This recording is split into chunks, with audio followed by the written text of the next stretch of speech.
Evet arkadaşlar, bugün ilginç bir konu üzerinde konuşacağız. Bagratuniler, Bagrotoni hanedanı veya işte Türkiye'de Bagratuniler var mı? Ya da işte bunlar Yahudi kökenli mi falan tartışmalarda. Bu Bagratuni hanedanının haplogrubunun QM346 yani Q1B'nin yeni isimlendirmeyle alt dalı olduğu ortaya çıktı.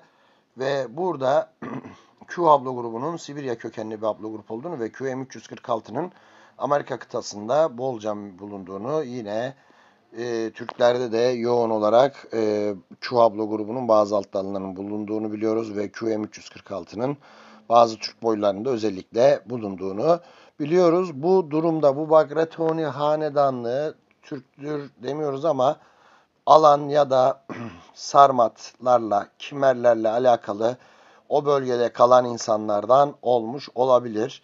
Bazı kaynaklar Maykop kültürü yani Kafkasya'da bulunan insanlarla bağlantılı olduğunu söylüyor.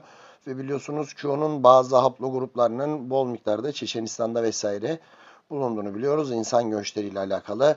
Burada Bagrotone Hanedanı hakkında size gerek İranlıların gerek Ermeni kaynakların gerekse Wikipedia'da belirtilen kaynaklardan bahsedeceğim. Tabi burada bazı şeyler de belirtmemiz lazım. Mesela Klarçeti ismi çok vardır. Artvinliler, Ardanuşlular bilir.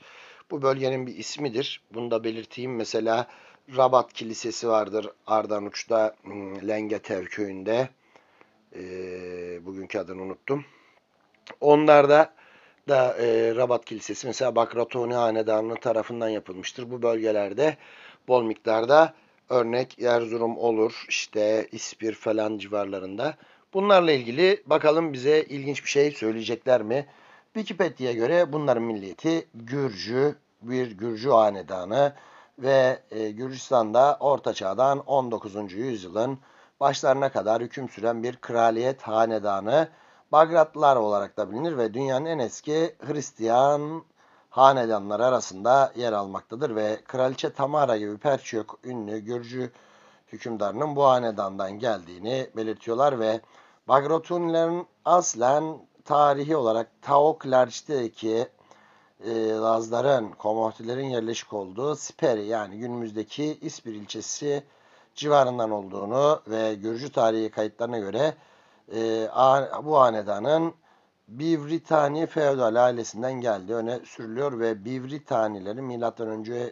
3. yüzyıldan itibaren Kafkasya'daki İberya krallığının eyaleti olan Ostre Prensliğini yönettiklerini ve Bagratonilerin hanedan evliliği yoluyla 8. yüzyılın sonunda Hosroviani hanedanının ardından İberya Prensliği tahtına çıktıklarını 888'de Taoklerçeti'de Kral 4. Adernese'nin Gürcü monarşisini yeniden tesis etmesiyle çeşitli yerel yönetimlerde 11. yüzyıldan 13. yüzyıla kadar görev aldıklarını ve zenginleşerek Gürcistan Krallığı çatısı altında birleşen bu bölgede kurucu 4. David'in ve büyük torunu Tamar'ın saltanatları sırasında Gürcistan tarihinin Gürcü altın çağı olarak yaşandığını ve 15. yüzyılın sonlarında Birleşik Gürcistan Krallığı'nın bölünmesinden sonra Bagrotone Hanedanı'nın kollarının Rus ilhakına kadar ülkeyi 3 ayrı Gürcü krallığında Kartli, Kaheti ve İmereti krallığı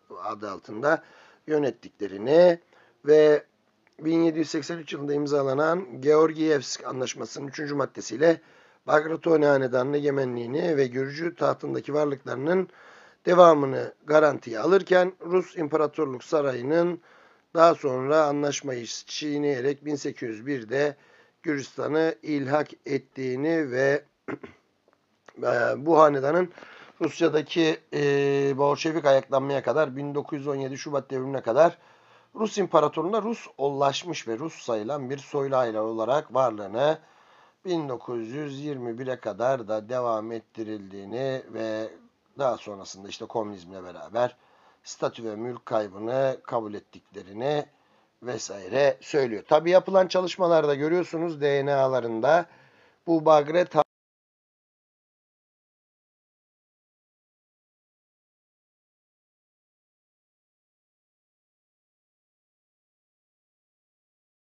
bu Bagratoni hanedanı hakkında bilgi vermem gerekirse Bagratun ailesi bu hanedan 9. yüzyılda Ermenistan'da ve Gürcistan'da bugünkü kurulan bir prenslik ve kraliyet hanedanıdır ve Bagrat kralları Ermenistan'ı hem Bizans İmparatorluğundan hem de Abbasi halifeliğinden bağımsız tutmuştur diyor. Daha önce iktidarda olan Mamikonian hanedanının gerilemesiyle Bagratitler bölgenin en güçlü asil ailelerinden biri olarak ortaya çıkmış ve Arapların 806'daki Ermenistan'ı o bölgedeki o gün yaptıklarında, ele geçirdiklerinde başlıca güç kaynağı olarak bu Aşot Bagratuni olarak belirlenen bir kişinin yönetiminde olduğunu ve bu yabancıların yani Arapların, Müslümanların gelmesiyle Mammikonliyanlardan Bagratunilerin daha diplomatik davrandıklarını ve Abbasi halifelerine sadık kaldıklarını ve Sımbat'ın oğlunun 862'de Araplar tarafından prenslerin prensi olarak kabul edilerek Büyük Aşot I olarak tahta çıkarıldığından bahsediyor arkadaşlar. Tabi burada bu Britannica'da Ani'nin de Bagratitlerin tarafından kurulduğunu ve halife tarafından ilk kez 922'de bu Aşot II'ye Demir lakabı verilerek Şahinşah, kralların krallığı ünvanı verildiğini, yine 961'de Aşot III'ün kardeşi Muşe'nin Kars'ın Bagratit krallığını kurduğunu ve Türklerin gelmesiyle beraber Bizans'ı fethetmeleriyle ve Bagratitlerden ve o bölgedeki Ermeni krallığından geri kalanları yok ettiğinden bahsediyor arkadaşlar. Burada verilen bilgiler Britannica'da bu. Ama biz bunların Gürcü hanedanlı olduğunu da